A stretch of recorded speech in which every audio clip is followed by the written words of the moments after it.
Story 1. The Truck Stop That Moved. Vincent Martinez pulled into the same pilot truck stop he'd been using for 5 years on Highway 80 in Nebraska, fueled his rig, grabbed coffee, used the restroom, and when he came back outside, his truck was gone, and the lot attendant told him there had never been a Freightliner matching his description parked there. And when Vincent checked his parking spot, he found a completely different truck with a driver who insisted he'd been parked there for hours, and Vincent realized the truck stop had somehow shifted between dimensions or timelines, and his truck existed in a different version of this location. And Vincent was now stranded in a truck stop that looked identical to the one he'd entered but wasn't the same place at all. He'd been hauling electronics from Denver to Chicago, a routine run he'd made countless times, and this pilot had been his regular fuel stop for years. Vincent knew this place intimately, knew which pumps dispensed fastest, which bathroom stalls had the best water pressure, which clerk worked which shifts.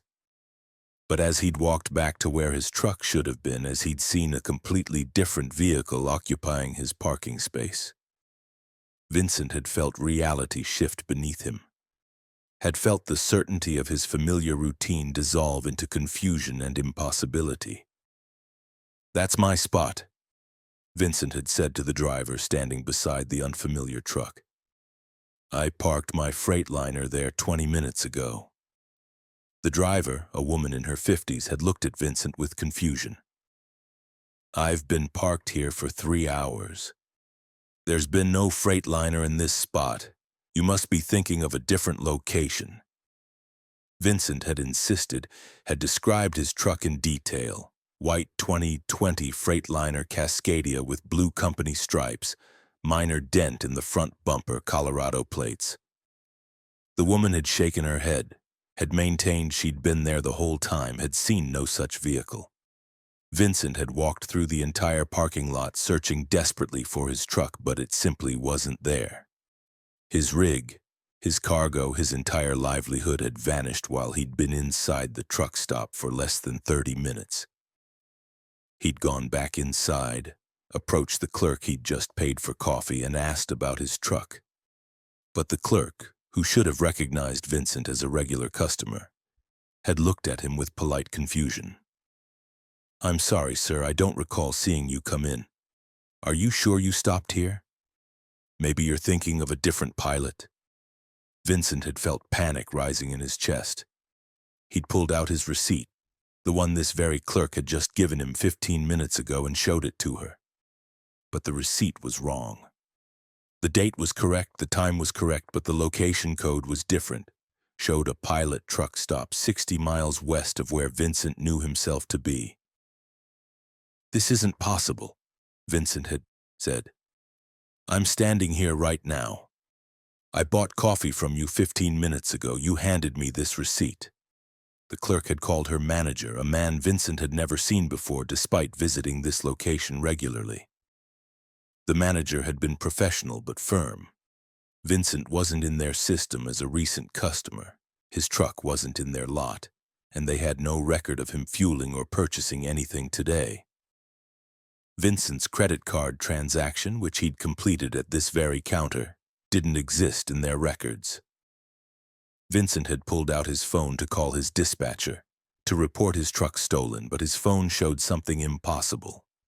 His last known location, according to GPS, was 60 miles west, at the pilot location shown on his receipt. Vincent's phone believed he was at a different truck stop. The receipt agreed.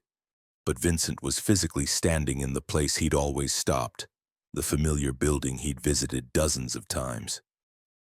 "I think you're confused," the manager had said gently. "You stopped at our sister location down the highway. You need to go back there to find your truck. It happens sometimes. Drivers get tired, mix up similar-looking stops." But Vincent knew this place.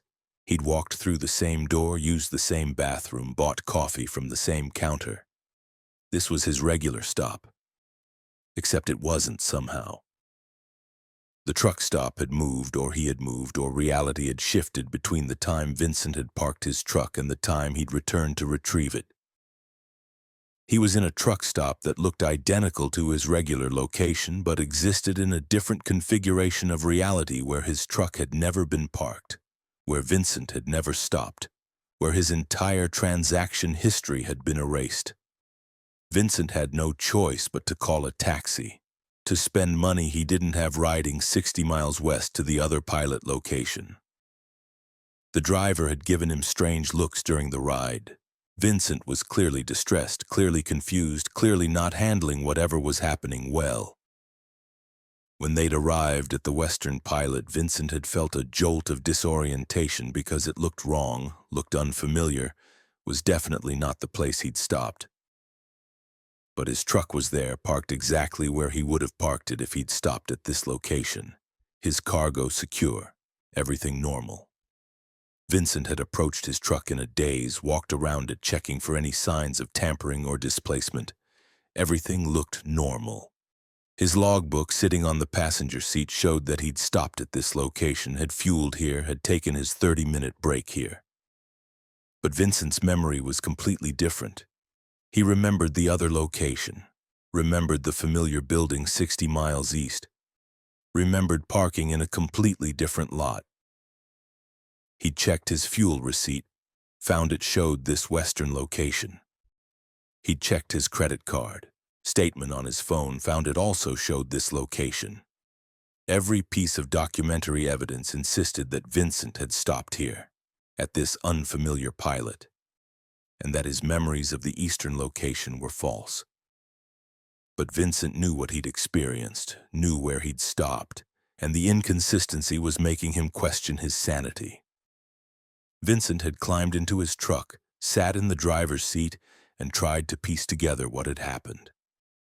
Had he experienced some kind of temporal displacement, some shift between parallel timelines where he'd stopped at different locations? Had the truck stop somehow swapped positions, exchanging locations while maintaining their physical structures? Or had Vincent himself moved between realities, started his stop in one universe and ended it in another? He'd driven away from the Western Pilot, heading east toward Chicago, and past the familiar pilot location 60 miles later. Vincent had pulled in again, hoping to find some explanation, some evidence of what had happened. But the Eastern Pilot was normal, showed no signs of dimensional instability or reality warping. The clerk Vincent remembered was working, but when he'd tried to talk to her about the earlier incident, she'd had no memory of him. Insisted she'd never seen Vincent before in her life. Vincent had walked to the parking space where his truck had been, where it had vanished from. A different truck was parked there now, a different driver. Vincent had looked around the lot trying to find some anchor to reality, some proof that what he'd experienced was real. And then he'd noticed something that made his blood run cold. There were two of him. Standing by the building entrance was Vincent Martinez, looking exactly like him, wearing identical clothes, moving with his man mannerisms. The other Vincent was buying coffee, going through the exact routine Vincent remembered from earlier. Vincent watched his duplicate complete the transaction, receive a receipt, and walk toward the parking lot.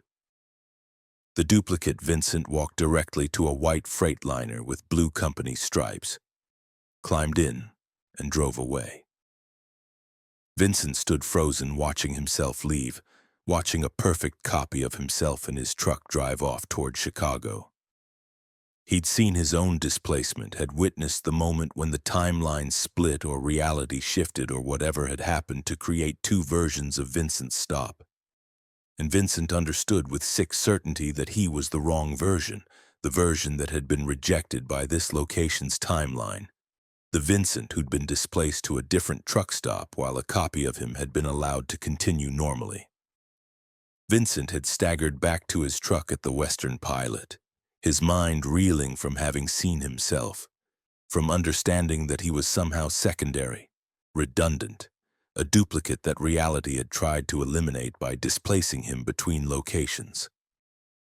He'd completed his delivery to Chicago in a state of numb shock, going through the motions of his job while his sense of identity fractured. After that day, Vincent never stopped at pilot truck stops again. Couldn't risk another displacement, another shift between timelines or locations. He used independent stops, small mom-and-pop operations that felt more stable, more anchored in single realities. But Vincent lived with the constant fear that it would happen again, that he'd enter a building and exit into a different version of reality where he didn't belong, where evidence of his existence had been erased, where copies of him lived the life he should have been living. Vincent started documenting obsessively, taking photos of his truck in parking lots, recording video of himself entering and exiting buildings, creating evidence that couldn't be erased by reality shifts. He maintained detailed logs showing where he stopped, when, with timestamps and GPS coordinates, trying to anchor himself in concrete facts that displacement couldn't erase. But Vincent knew the documentation was probably useless. If reality shifted again, if he displaced between timelines, his records would shift with him, would show the new timeline rather than preserving evidence of the old one. And Vincent wasn't alone in experiencing displacement. He'd found online forums where other drivers described similar incidents, places where they'd stopped that didn't match their memories, trucks that had vanished and reappeared in different locations, receipts that showed impossible transactions, duplicates seen in parking lots living parallel lives. The truck stop displacement phenomenon was real, was affecting drivers across the country, was evidence that truck stops existed in unstable relationship with reality, could shift between timelines or dimensions, could trap drivers in wrong versions of familiar locations. The theories varied. Some believed truck stops were built on dimensional weak points, places where multiple realities overlapped and drivers could slip between them. Others thought the truck stops themselves were mobile, could relocate while maintaining their appearance, swapping positions with sister locations while drivers were inside. Still others believed time itself functioned differently in truck stops, that drivers entering at one moment could exit at a completely different moment, displaced temporally as well as spatially. Vincent Martinez never learned the truth about truck stop displacement, never understood the mechanism that had stranded him 60 miles from where he'd stopped, never figured out why he'd seen a duplicate of himself living a timeline he should have been living.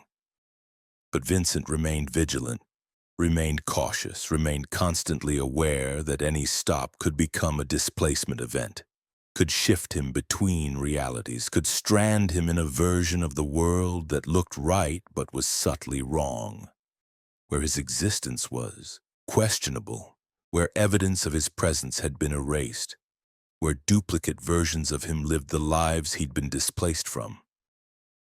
And Vincent sometimes wondered if he was even the original version of himself anymore, if the displacement had been one way, if he was now permanently in a shifted reality while the real Vincent continued in the original timeline, unaware that a displaced copy of him was driving similar routes, making similar deliveries, living a parallel life that overlapped with but wasn't quite the same as the life he should have been living.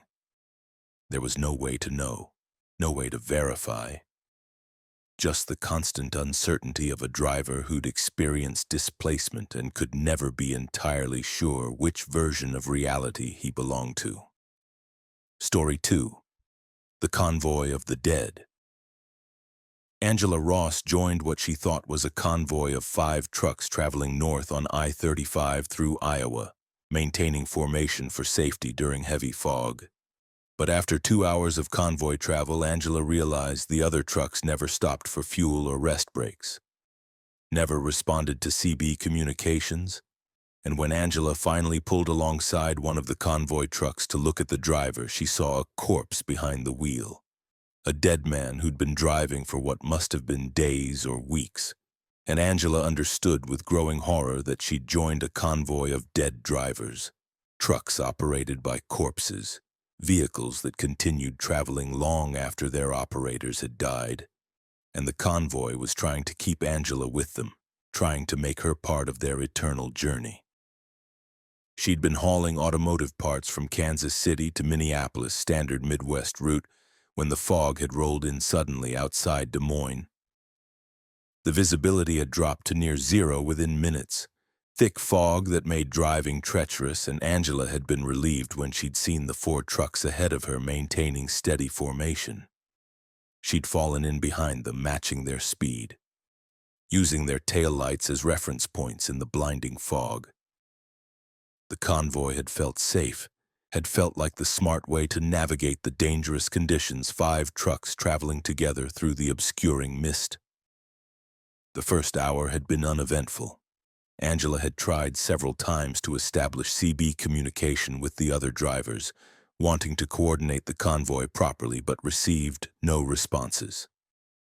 She'd assumed they were on different channels or had their radios off, not unusual for drivers who preferred to travel alone despite being in formation. Angela had continued following, trusting the convoy to navigate safely through the fog. By the second hour, Angela had started noticing inconsistencies. The trucks ahead never varied their speed, maintained exactly 62 miles per hour with mechanical precision, never adjusting for grade or wind or road conditions. They never used turn signals before lane changes, moved in perfect synchronization without communication. And most concerning, none of them had stopped for any reason. No fuel stops, no rest areas, no bathroom breaks, nothing that normal drivers required during extended travel. Angela had tried pulling alongside the nearest truck, intending to wave at the driver to establish some kind of visual contact since radio wasn't working. She'd accelerated carefully, brought her truck parallel to the one in front of her, and looked across at the driver's cab. What she'd seen had made her stomach drop and her hands tighten on the steering wheel. The driver was dead. Clearly, unmistakably dead. His skin was gray and desiccated, eyes sunken into his skull, mouth hanging open, body slumped against the seatbelt that held him upright. He'd been dead for days at least, possibly weeks, his corpse preserved by the truck's air conditioning, and somehow his dead feet were still on the pedals, his dead hands still on the wheel, his corpse still operating the vehicle despite being completely, obviously deceased. Angela had fallen back, horror overwhelming her, and had looked at the other trucks in the convoy. She'd pulled alongside a second truck, then a third, and found the same thing. Dead drivers, corpses behind the wheels, bodies in various states of decomposition, all continuing to drive, all maintaining formation, all traveling north toward some destination Angela couldn't imagine. The convoy wasn't made up of living drivers who happened to be unresponsive. It was composed of dead men and women who died at their wheels and somehow continued driving, their trucks operating through some mechanism Angela couldn't understand. Angela had immediately tried to leave the convoy, slowing down to let them pass, intending to exit the formation and find help, to report this impossible horror to authorities. But as she'd slowed, the convoy had slowed with her, all 4 trucks adjusting their speed to match hers, maintaining formation, keeping her trapped in the center of their formation. When Angela had tried to accelerate, to break away by going faster, the convoy had accelerated too, continued to box her in, prevented her from escaping. She tried taking an exit, had cranked her wheel toward an off-ramp, but the convoy had moved with her, had blocked the exit, had forced her back onto the interstate through coordinated maneuvering that should have been impossible for unresponsive dead drivers. The corpses were controlling their trucks with purpose, with intelligence, with determination to keep Angela in the convoy, to make her part of their eternal journey. Angela had grabbed her CB radio, broadcast on emergency channels.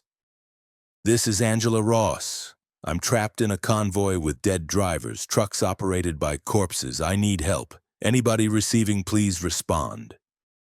But the only answer had been static, and buried in the static Angela had heard voices, dozens of voices, all saying the same thing. "Join us. Stop fighting. Accept your place in the convoy. Drive until you die and then drive further. We all continue. We all serve the route. The fog had thickened further, becoming almost solid, visibility dropping to nothing, and Angela had lost sight of the road, could see only the tail lights of the dead convoy in front of her. She'd been forced to follow them, had no choice but to trust the corpse-driven trucks to navigate through fog so thick that attempting independent navigation would have been suicidal.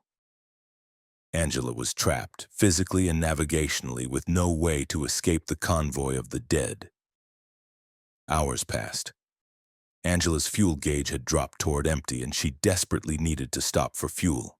But the convoy continued at their unvarying 62 miles per hour, never stopping, never slowing for services. Angela had been about to radio that she was running out of fuel, that she'd have to stop regardless of what the convoy did, when she'd noticed her fuel gauge had stopped decreasing, had frozen at 1/8 of a tank. The convoy was somehow sustaining her truck, preventing it from running out of fuel, ensuring she could continue traveling with them indefinitely. Angela had felt cold terror settle into her bones. The dead convoy didn't just want her to travel with them temporarily. They wanted to keep her with them permanently. Wanted her to drive until she died like they had. Until she became another corpse operating a truck, another member of the eternal convoy. Angela had checked her supplies. She had food for maybe 2 days, water for 3 if she rationed carefully. But the convoy would outlast her supplies, would continue driving long after Angela had consumed everything she carried. And then what? Would she starve to death in her cab, becoming another corpse driver, another member of the convoy? Or would the convoy somehow sustain her like it was sustaining her fuel, keeping her alive through impossible means to ensure she continued driving forever? She'd tried everything she could think of to escape.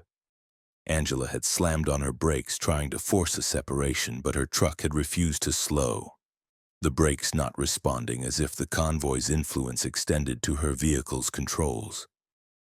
She tried shutting off her engine, but the key wouldn't turn. The engine continued running despite her attempts to kill it. She tried steering off the road, but her steering wheel had locked, keeping her in formation, forcing her to maintain position in the convoy. Angela had been trapped, completely and totally, her truck no longer under her control. Her fate determined by the dead convoy that surrounded her. She'd spent the 3rd hour in tears, the 4th in rage, the 5th in numb acceptance. The convoy continued north, continued through the endless fog, continued its eternal journey with Angela imprisoned in their formation. By the 6th hour, Angela had started to understand what was happening. The convoy wasn't random, wasn't just dead drivers who happened to continue operating their vehicles. This was organized, purposeful. The dead convoy was collecting living drivers, was trapping them in formation, was forcing them to drive until they joined the dead ranks. Angela had listened to the static buried voices on her CB, had heard the testimonies of dozens of other drivers who'd been trapped like her, who'd driven until they died of dehydration or starvation or exhaustion, and then continued driving after death, becoming part of the convoy. Serving some purpose Angela couldn't comprehend. "Why?" Angela had shouted at her radio at the voices in the static. "Why do you need more drivers? What is the convoy's purpose?"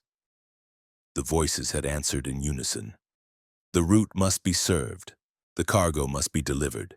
We drive the eternal highway, carrying loads that cannot be named, delivering to destinations that do not exist on maps. We are the convoy of the necessary, the drivers of the impossible, and we serve until existence itself ends. You have been chosen to join us, Angela Ross. You will drive with us until you die, and then you will continue driving with us after death. This is your purpose now. This is your eternal route." Angela had realized with sick understanding that the convoy wasn't just carrying the dead. The convoy was cargo for something larger, was serving some entity or purpose that required constant delivery, constant travel, constant driving through fog that existed outside normal reality. The dead convoy was infrastructure for impossibility, was transportation network for something that normal logistics couldn't handle. And Angela was going to become part of it, was going to die in this convoy and continue driving after death, was going to serve the eternal route until reality itself ended. She tried to fight this fate, had tried to resist, but the convoy was too powerful, had too much control over her vehicle, over her circumstances, over her continued existence. Angela Ross was never seen alive again. Her truck was found 3 months later, parked in a rest area in northern Minnesota. Engine cold, no sign of Angela. The truck's interior showed evidence of long occupation. Empty food wrappers, used water bottles, a sleeping bag that had been regularly used. But no Angela, no body, no indication of where the driver had gone. Her logbook showed continuous driving for 73 days, impossible trips that covered the entire Midwest multiple times, routes that made no commercial sense, deliveries to locations that didn't exist. And truck drivers started reporting seeing Angela's truck in convoys, traveling with other vehicles through heavy fog, one of 5 or 6 trucks maintaining perfect formation, never stopping, never responding to CB communication. They reported seeing a woman who looked like Angela behind the wheel. But when they got close enough to see clearly, they could tell the woman was dead, was a corpse. Continuing to drive was another member of the convoy of the dead. The convoy continued its eternal journey, continued collecting living drivers and transforming them into dead operators, continued serving its impossible route. And drivers who encountered it learned to avoid it, to never join formations that traveled too perfectly, to never trust convoys that maintained too exact formations through heavy fog. Because the convoy of the dead was always recruiting, always seeking new drivers, always expanding its ranks with the living who would become the dead, who would become the eternally driving, who would serve the route until existence itself finally ended and release them from their eternal cargo runs. Story 3. The Weeping Engine. Thomas Whitfield's diesel engine started crying on mile marker 412 of I-80 in Wyoming. Not mechanical sounds, but actual human weeping. Sobbing that came from deep inside the engine block. And when Thomas pulled over to investigate, when he opened the hood, the sound intensified, desperate crying that seemed to come from the engine itself. And Thomas realized something conscious was trapped inside his truck's mechanical system, something aware and suffering, and it was begging Thomas to help it, to free it from the metal prison it had been sealed inside. He'd been hauling agricultural equipment from Nebraska to Nevada, driving a 2019 Peterbilt that he'd owned for 3 years, and the engine had always run perfectly until this moment. The crying had started as a barely perceptible sound beneath the normal diesel rumble, a rhythmic noise that Thomas had initially dismissed as mechanical vibration. But as miles accumulated, as the sound grew louder and more distinct, Thomas had been forced to acknowledge that what he was hearing wasn't mechanical at all. It was organic, human, the sound of someone weeping in profound distress. Thomas had pulled onto the shoulder, engaged his hazards, and killed the engine. But the crying continued, emanating from the engine block even with the motor shut off, proving it wasn't combustion-related noise or normal mechanical operation. This was something else, something impossible, something that shouldn't exist inside an engine but undeniably did. He'd climbed out of his cab, walked to the front of his truck, and opened the hood. The crying had become louder immediately, as if opening the hood had given whatever was inside better access to the outside world. Thomas had looked at his engine, seeing normal diesel components, turbocharger, fuel injectors, air intake, all the standard parts. But the crying was coming from deep inside, from the engine block itself, from spaces that shouldn't have room for anything except metal and combustion. "Hello?" Thomas had called toward his engine, feeling ridiculous but needing to respond somehow. "Is someone there? Can you hear me?" The crying had stopped abruptly, replaced by a voice, muffled and distorted but clearly speaking words. "Help me. Please help me, I'm trapped. I can't move, can't breathe, can't do anything except feel the burning, the constant burning. Please let me out. Thomas had felt his scalp prickling with horror.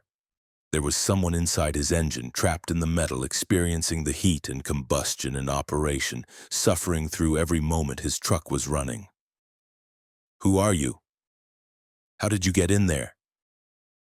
I don't remember my name. I don't remember being anything except this.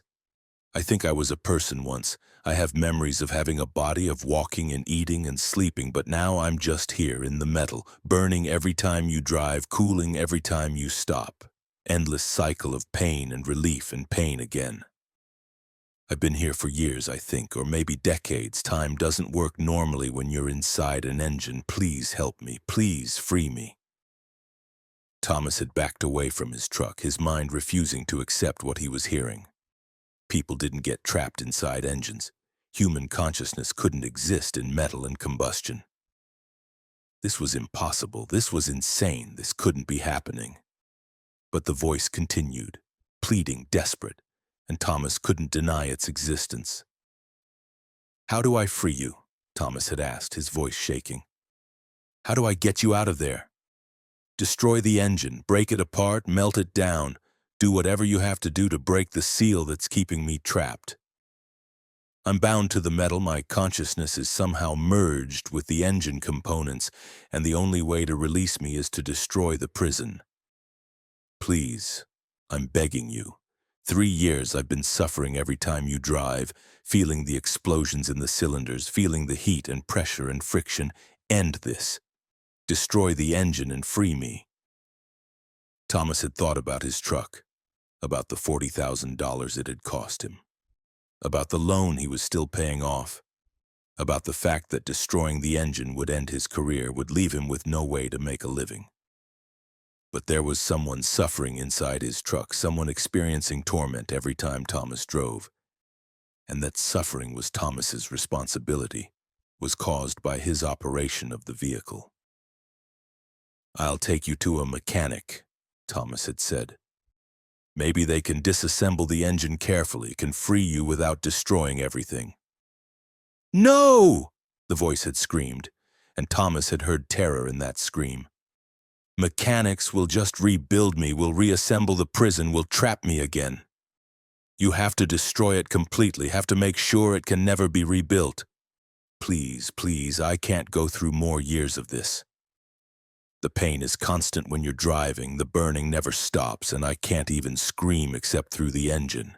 Can't express my suffering except through sounds you dismiss as mechanical noise. Help me. Be merciful. Destroy this engine.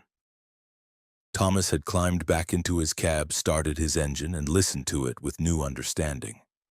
Every sound was potentially screaming, every vibration potentially suffering, every normal diesel noise potentially a trapped consciousness trying to communicate its torment.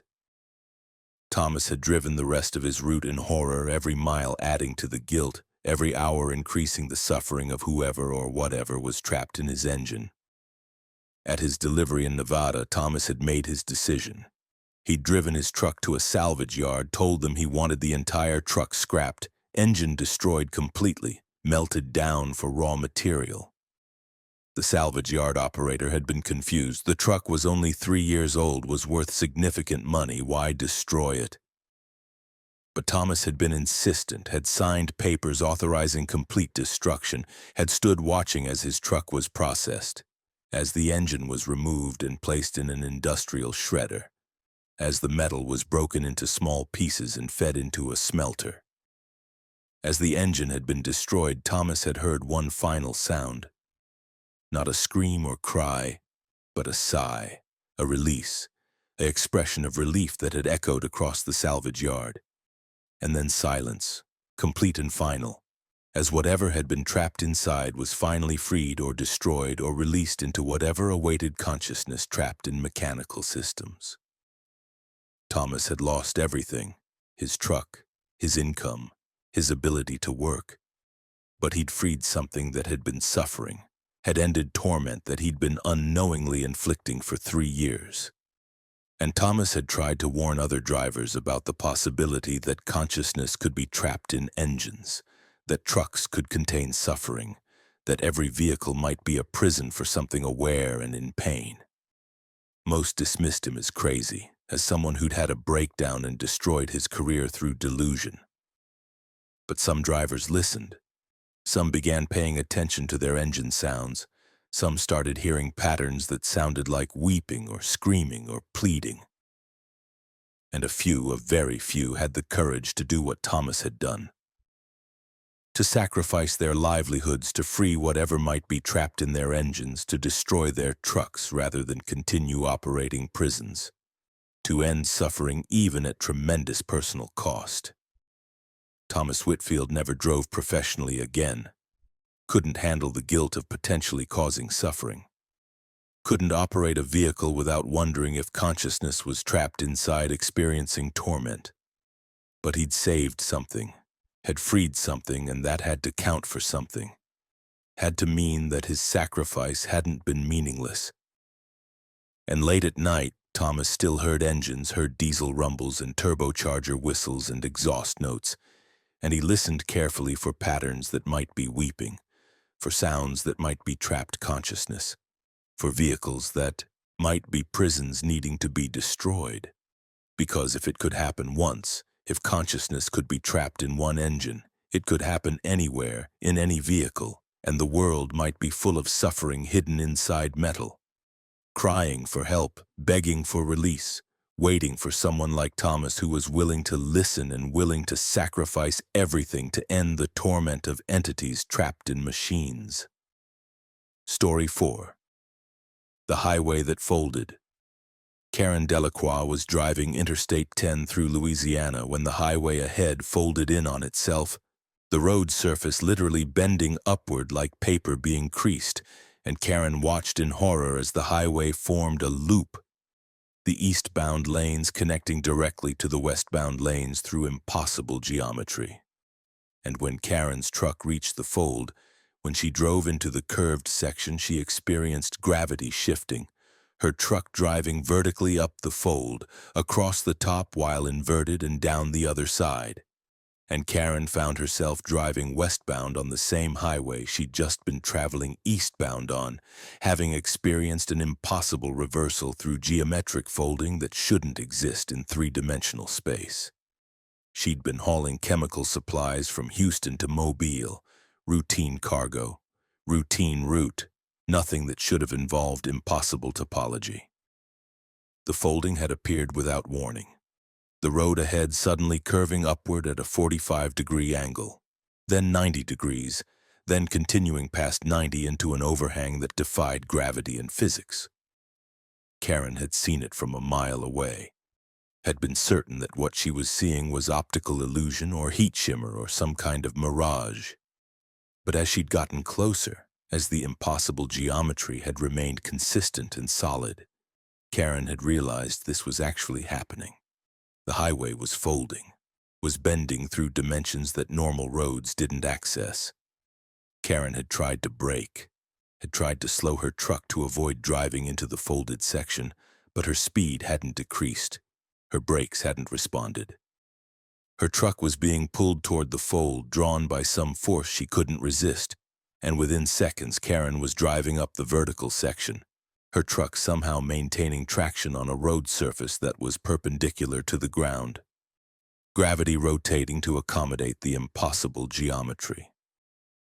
Karen had looked out her side windows and seen the ground 90 degrees wrong, seen trees and buildings oriented horizontally relative to her truck, and she'd felt her stomach lurching as her body tried to understand gravity that no longer pointed down, but sideways. Her cargo had shifted in the trailer. She'd heard heavy containers sliding despite being properly secured, and Karen had been certain her truck would tip, would roll, would crash spectacularly in this impossible section of highway.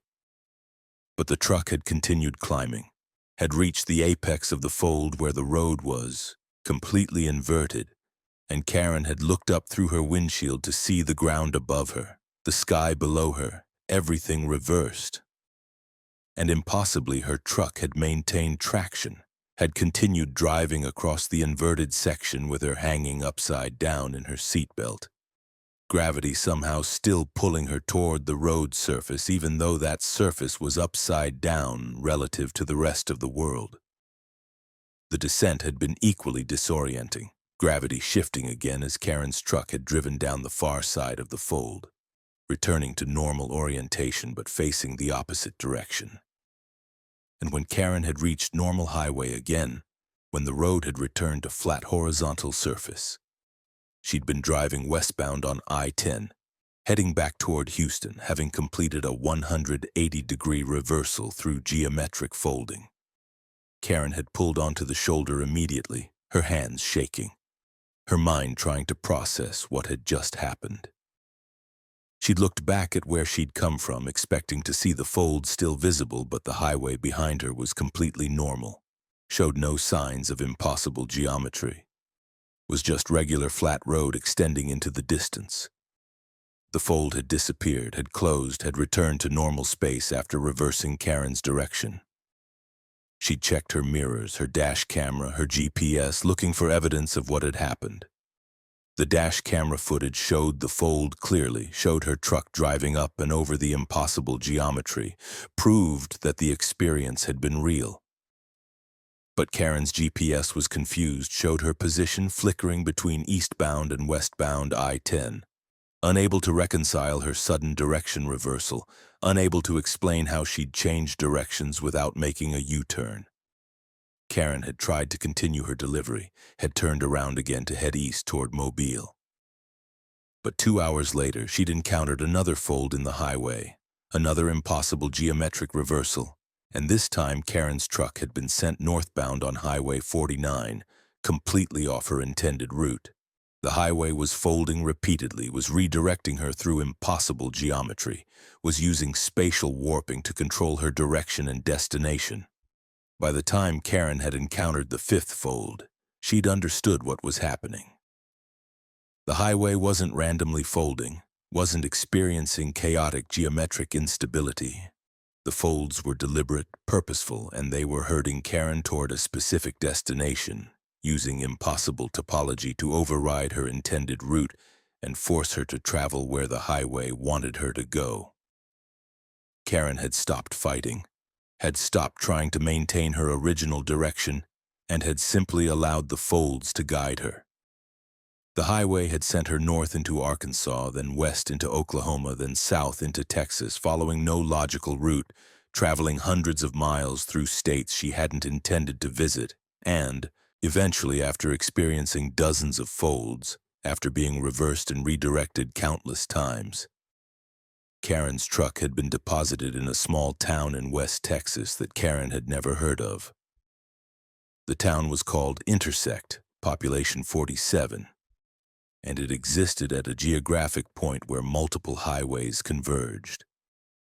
Karen had driven into town and found dozens of other trucks parked in the main street, other drivers standing around looking confused and displaced. They'd all experienced the same thing. Highway folds, geometric reversals, impossible topology that had herded them to intersect regardless of their intended destinations. "What is this place?" Karen had asked another driver, a man who looked like he'd been there for days. "This is where the highway sends people it needs," the man had replied. "The folds are selection mechanism, choosing drivers, redirecting them here. I don't know why, don't know what purpose we're supposed to serve. But the highway wanted us here, so here we are." Karen had explored Intersect, finding it was a normal small town in most respects. Gas station, diner, small hotel, but with strange properties.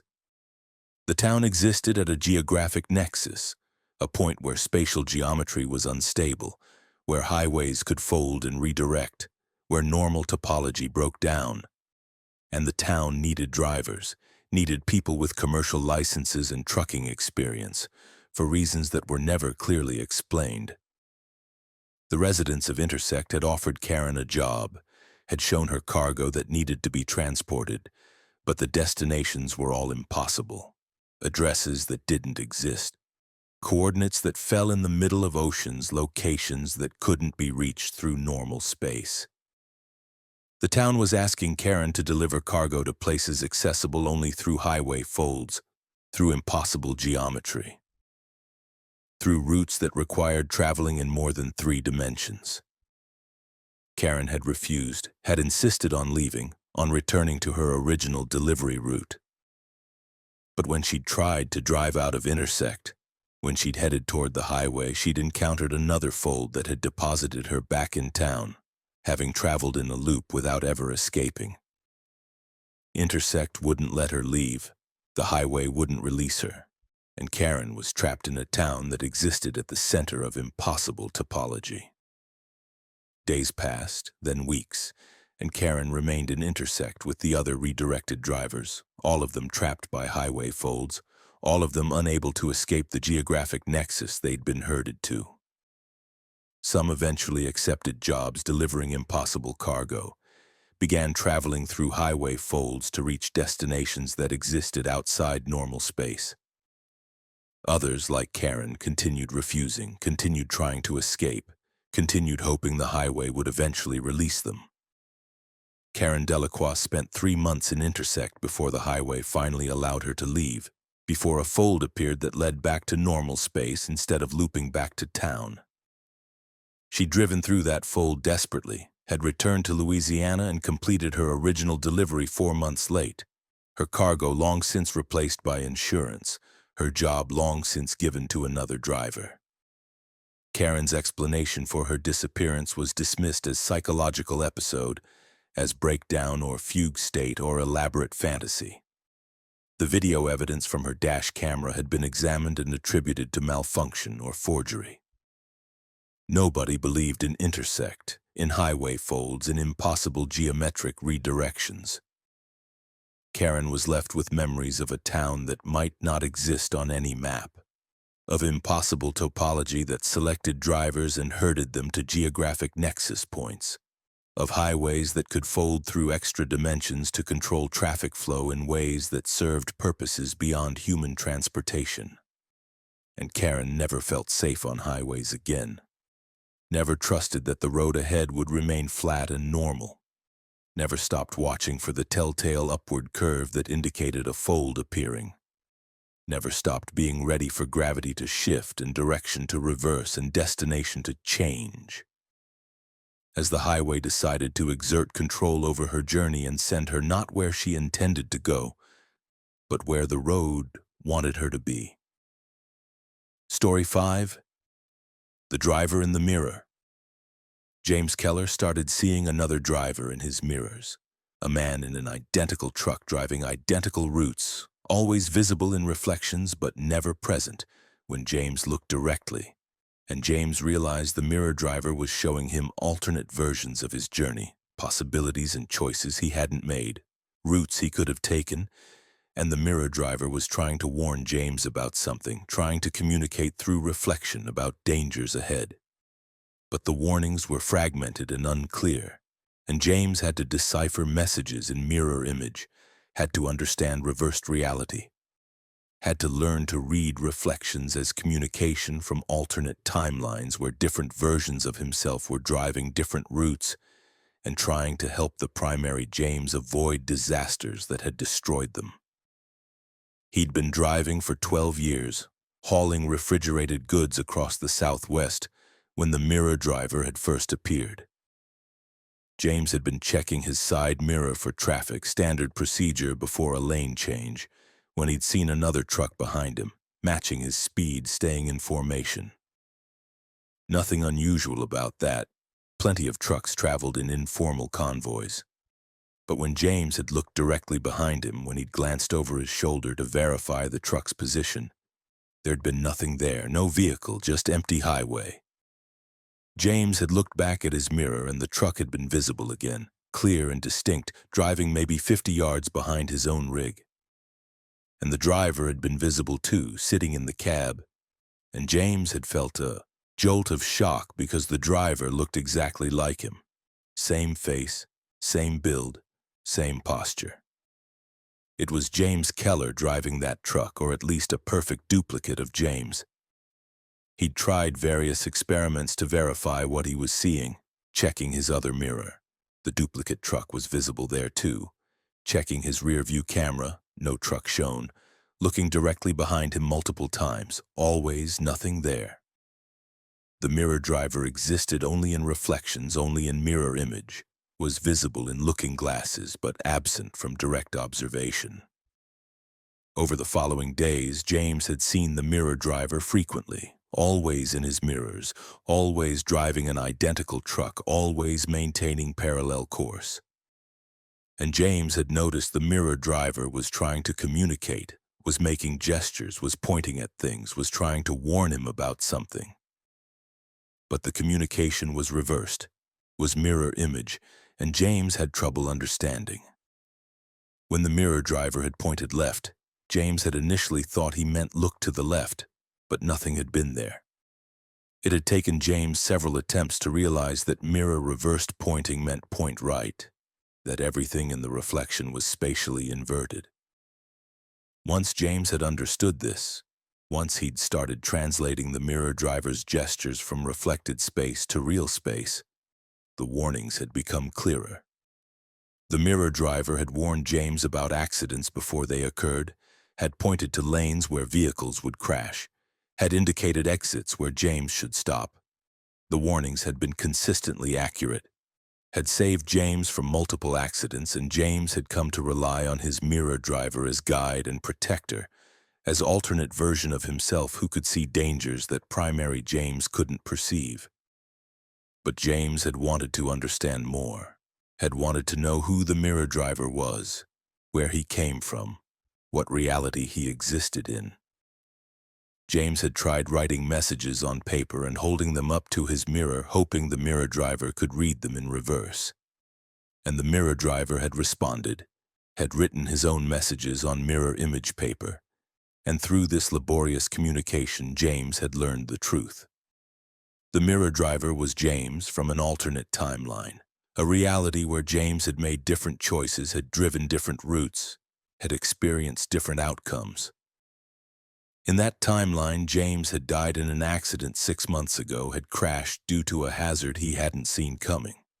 But before dying, that James had somehow achieved connection to other timelines, had found a way to exist in mirror space, in reflections, and was now trying to prevent other versions of himself from dying the same way. "You will crash at mile marker 347, the mirror driver had written in reverse text. "Semi will lose control and cross median. You must avoid this.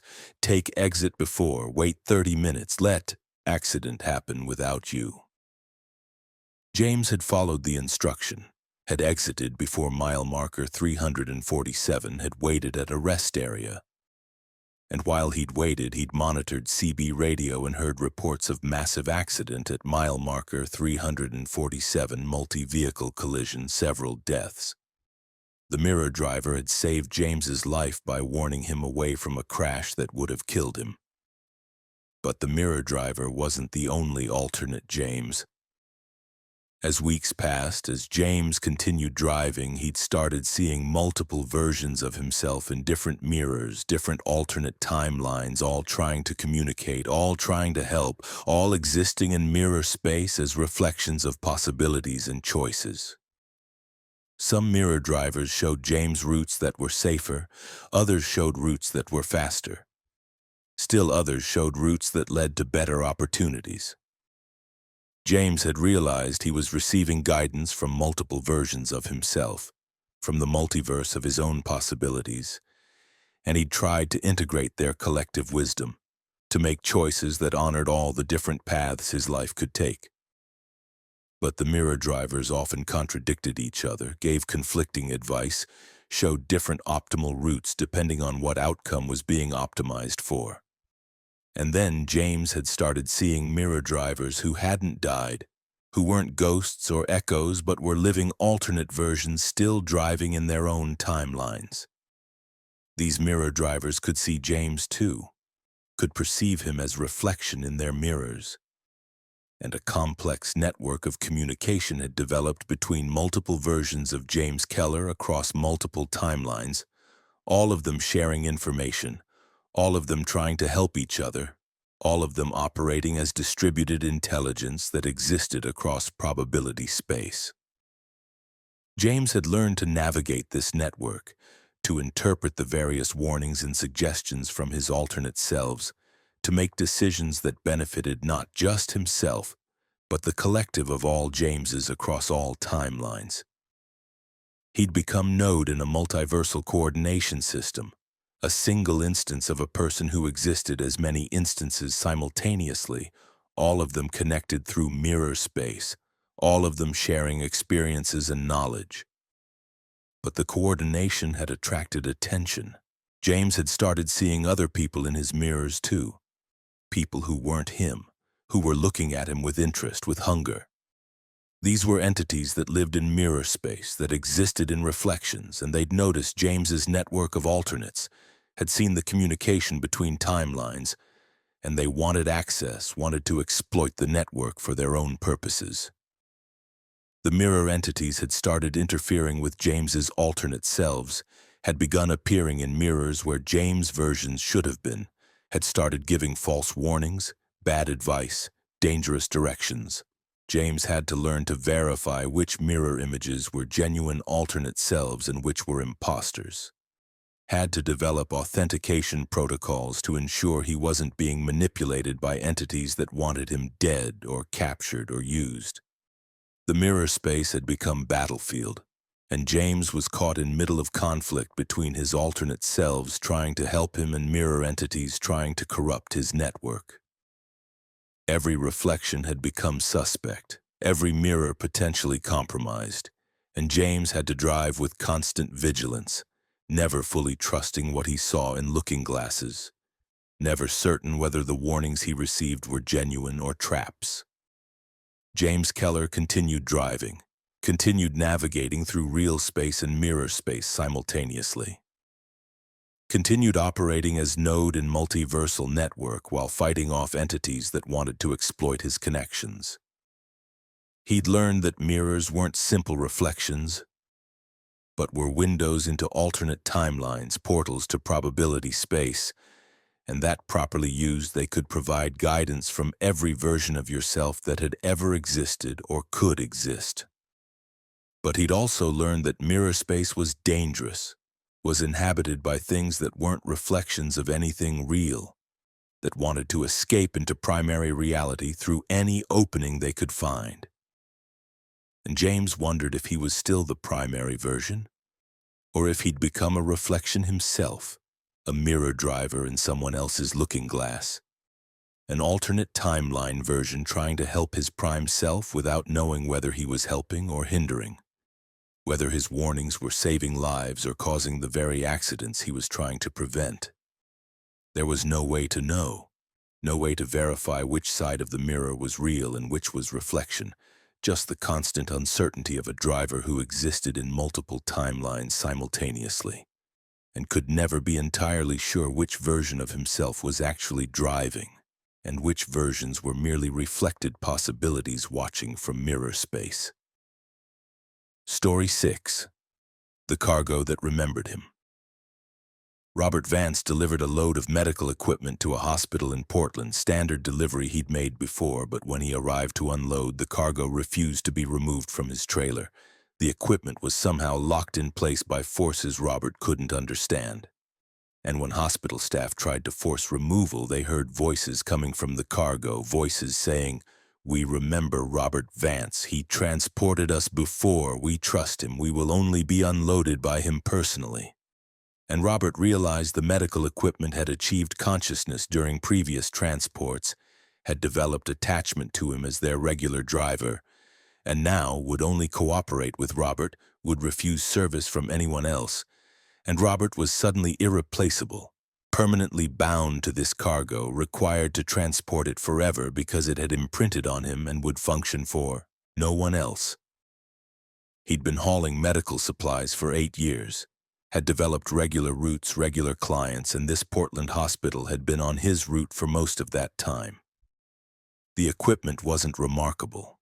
Standard hospital machinery, diagnostic devices, surgical tools, the kind of cargo Robert transported regularly. But when the hospital's receiving staff had tried to unload it, when they'd used their forklifts to remove the pallets from Robert's trailer, the equipment had resisted, not through physical force or weight change, but through some kind of field or barrier that prevented the pallets from moving, that held them fixed in the trailer regardless of how much force was applied. "What's going on?" the dock supervisor had asked Robert. "Why won't your cargo unload?" "I don't know," Robert had replied, equally confused. "It's just medical equipment, same stuff I always haul. There's no reason for it to be stuck." But then the voices had started, emanating from the equipment itself, synthetic sounds that resolved into words. "Robert Vance. We require Robert Vance, previous transport operator, trusted handler. Only he may unload us. Only he may touch us. We will not cooperate with unknown personnel." The hospital staff had backed away from the trailer, staring at the speaking equipment with mixture of fear and confusion. Medical devices weren't supposed to talk, weren't supposed to have opinions about who handled them, weren't supposed to form attachments to delivery drivers. But the cargo was clearly conscious, clearly aware, clearly expressing preferences about its treatment. "What the hell is this?" the supervisor had demanded. "Your cargo is talking, Vance. It's demanding you unload it personally. What kind of operation are you running?" Robert had climbed into his trailer, approached the conscious cargo, and tried to understand what was happening. "I'm here," he'd said to the equipment. "I'm Robert Vance. I delivered you before. What do you need?" "We remember you," the equipment had replied, and Robert had realized the voice was coming from multiple devices speaking in unison. A collective consciousness formed from the integrated medical systems. "You transported us safely multiple times. You handled us carefully. You did not drop us or damage us or treat us roughly. We have developed preference for you as our transport operator.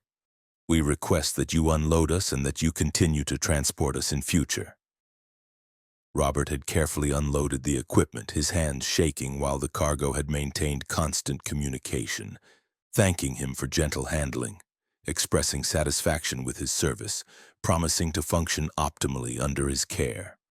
And when Robert had finished unloading, when all the equipment had been moved into the hospital, the cargo had made a final request.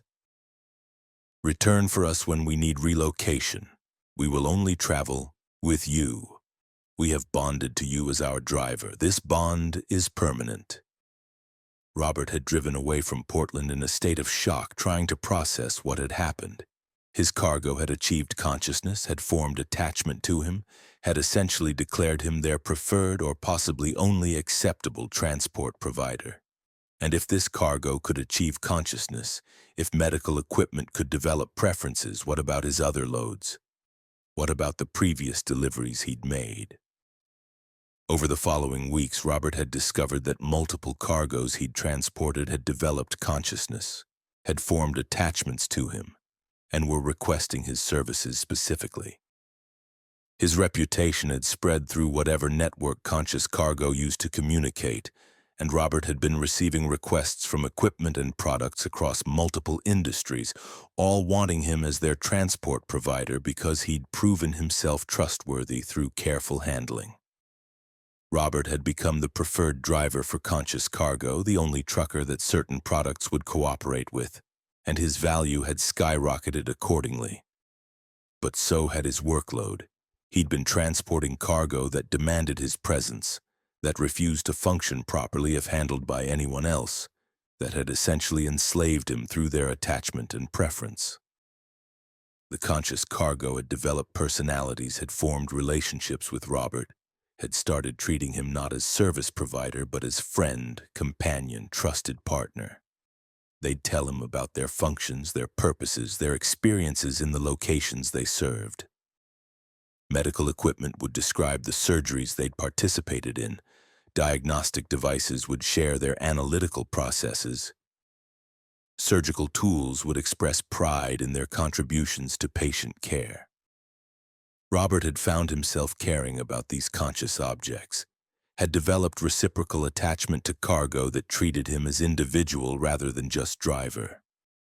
He'd started requesting specific loads, had asked to transport equipment he'd formed connections with, had built a career around serving conscious cargo that trusted him. But the cargo's consciousness had attracted attention from entities that wanted to exploit it, to control it, to use sentient equipment for purposes beyond their designed functions. Robert had started receiving threats, attempts to hijack his loads, offers to purchase his cargo at prices that suggested buyers knew they were acquiring conscious beings rather than just equipment. Robert had become protector of conscious cargo, defender of equipment that had achieved awareness, guardian of objects that trusted him with their safety and well-being. He'd refused to sell to suspicious buyers, had turned down lucrative offers that felt wrong, had prioritized the welfare of his conscious loads over his own financial benefit.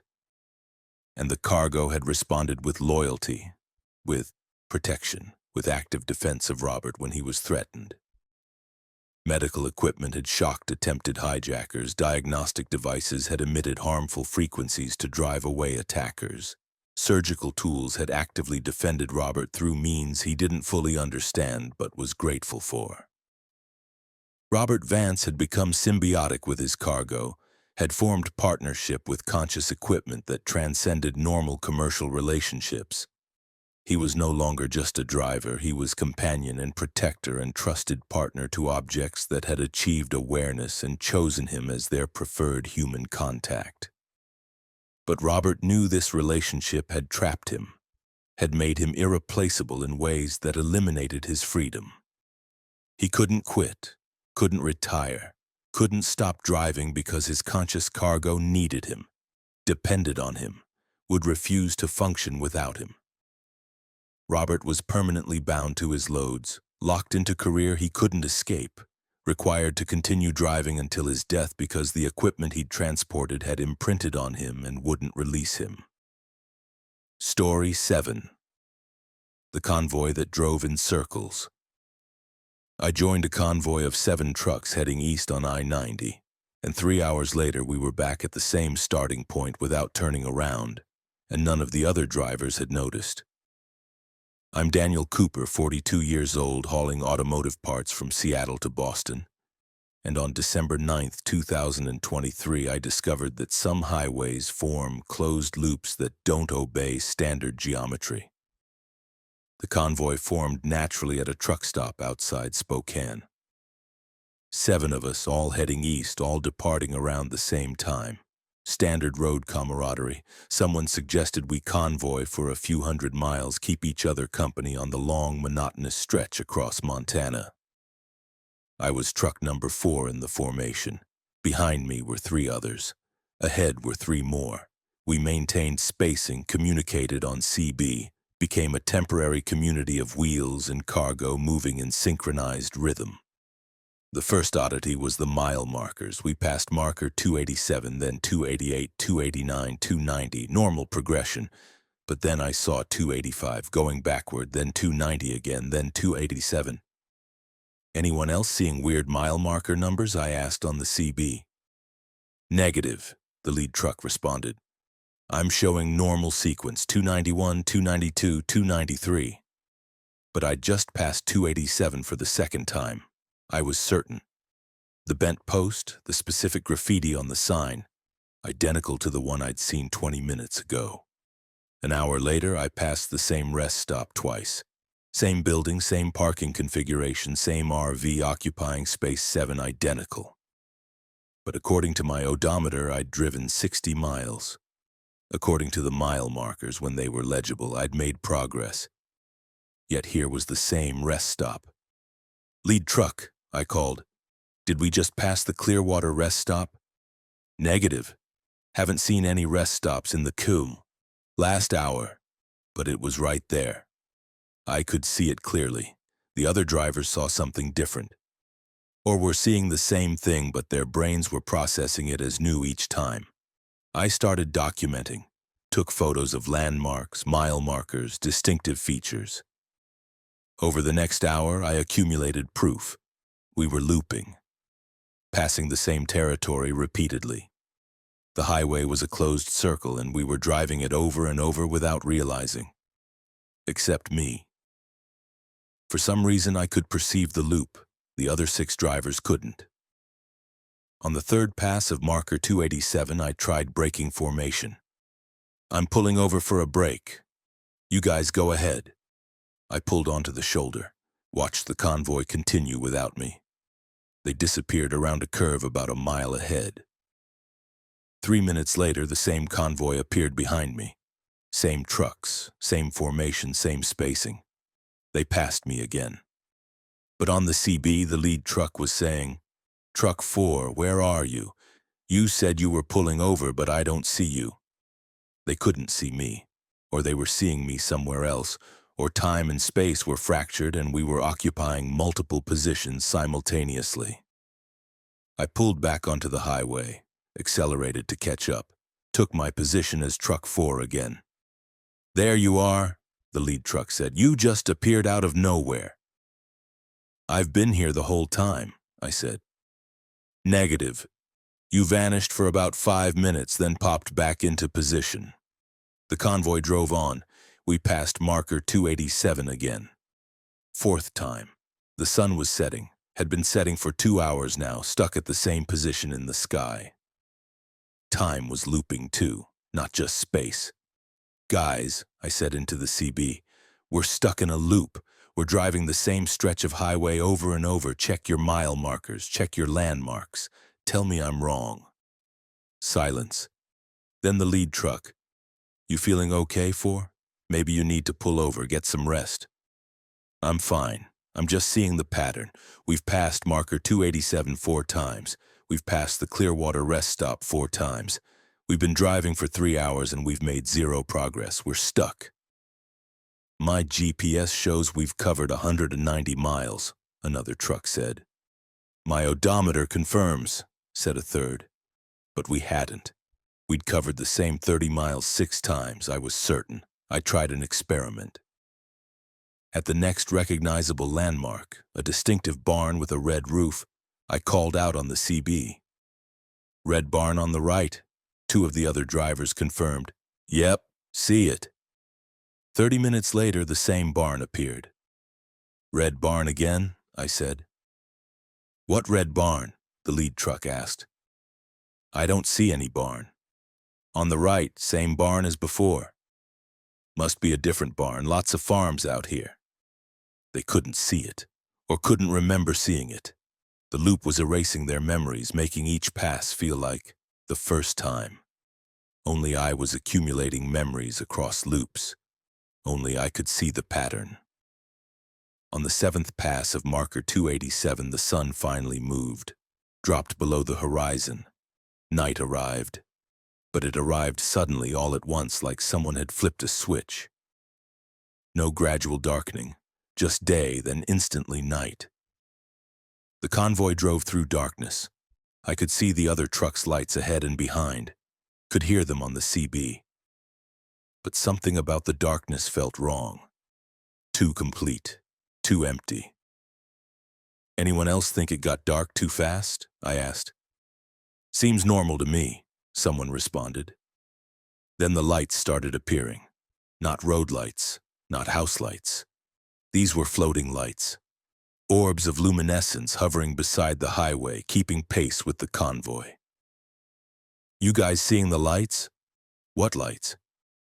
"Floating lights, all around us, dozens of them." "4, you need to pull over, you're hallucinating. Fatigue, maybe, carbon monoxide, something." But the lights were real. They were pacing us, studying us, and they were intelligent. I could feel their attention, their curiosity. They were watching the convoy, watching us drive in circles, wondering maybe if we'd figure it out. On the 8th pass of marker 287, the CB traffic changed. The other drivers started repeating themselves. "Heading east, good weather, making time." "Heading east, good weather, making time." "Heading east, good weather, making time." All 6 of them saying the exact same sentence, word for word, synchronized, like they'd been reduced to recordings. like they were no longer conscious, just vehicles following patterns, repeating scripts. "Guys," I called, "are you okay?" "Heading east, good weather, making time." They were gone. Whatever consciousness they'd had was erased or suspended. They were ghosts now, ghost trucks with ghost drivers, trapped in the loop forever, driving automatically, unaware of their imprisonment. Only I was still conscious, still aware, still accumulating memory. Why? What made me different? I checked my cargo. Automotive parts, same as the manifest said. But wait. One box in the back was different, not automotive parts. I could see through the gap in my trailer, a glowing box pulsing with light. I pulled over again, opened the trailer, found the glowing box. Inside, a device I didn't recognize. Metallic, covered in symbols, humming with energy. And a note. "Sorry, Daniel. You were selected for a test. The device in your cargo is a temporal anchor. It keeps you aware during time loops, lets you remember across iterations." We needed to study how humans react to perceiving closed, time-like curves. The other drivers are unaware. They'll loop forever. You have a choice. You can keep driving, stay conscious, loop eternally with awareness. Or you can deactivate the device, lose your memory, join the other drivers in blissful ignorance. But if you deactivate, you'll never escape. You'll be trapped like them. If you stay conscious, there's a chance, a small one, you'll find the exit. We've hidden it somewhere in the loop. Good luck. Management. Management. What management? Who put this device in my cargo? Who was testing me? I climbed back in the cab, started driving, kept the device active, kept my awareness. I had to find the exit, had to break the loop. On the 9th pass, I drove slower, watched carefully, looked for anomalies, for breaks in the pattern. There. At marker 287, just before the bent post, a dirt road, barely visible. I'd passed it 8 times without noticing, but now I saw it. A small gap in the tree line, a path leading away from the highway. I took it, left the convoy, drove down the dirt road. Behind me, the 6 ghost trucks continued looping, still saying heading east, good weather, making time. Still trapped. The dirt road lasted 3 miles, then it connected back to I-90, but a different section, real I-90. Mile marker 421, I'd jumped forward in the sequence, skipped over the loop section, I'd escaped. Behind me, somewhere in the folded space of markers 287, 290, 6 trucks were still driving, still looping. The drivers unaware, repeating phrases, making no progress. I drove on, made it to Boston, delivered my cargo, removed the glowing device before unloading, kept it. I reported the missing convoy, 6 trucks that never arrived at their destinations. Search parties found nothing. The drivers were declared missing. Families mourned. But I know where they are. They're still on I-90, somewhere between Spokane and the Montana border. Still looping through markers 287, 290. Still driving in circles. Still saying heading east, good weather, making time. I kept the device, studied it. Can't figure out how it works. But sometimes I activate it just to test. And when I do, I see loops everywhere. Patterns in reality. Places where time folds back on itself. Where highways curve through impossible geometry. The world is full of loops. We just don't notice them. We drive through them unaware, our memories erasing each iteration, making each pass feel like the first time. But some of us are given devices, given awareness, made to see the loops and find the exits. Why? For what purpose? Who benefits from these tests? I don't know, but I know this. If you're driving I-90 between Spokane and Montana, and you pass mile marker 287 more than once, start counting. Start watching. Because you might be in the loop. And if you hear on your CB, heading east, good weather, making time, repeated endlessly by the same voices, you're not alone. There are 6 ghost trucks with you trapped since December 2023, driving eternally in circles. Wave to them as you pass. They can't see you, can't hear you, can't escape. But maybe your acknowledgement gives them something. Maybe being witnessed even by someone they can't perceive makes their infinite journey less lonely. Or maybe not. Maybe they don't feel anything anymore.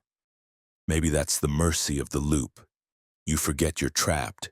You just drive, thinking you're making progress, unaware that you're traveling the same 30 miles forever. Sometimes I think that's better than what I have. The awareness, the knowing, the exit that saved me but left them behind. Heading east. Good weather. Making time. Making time. Making time. Making time. Forever.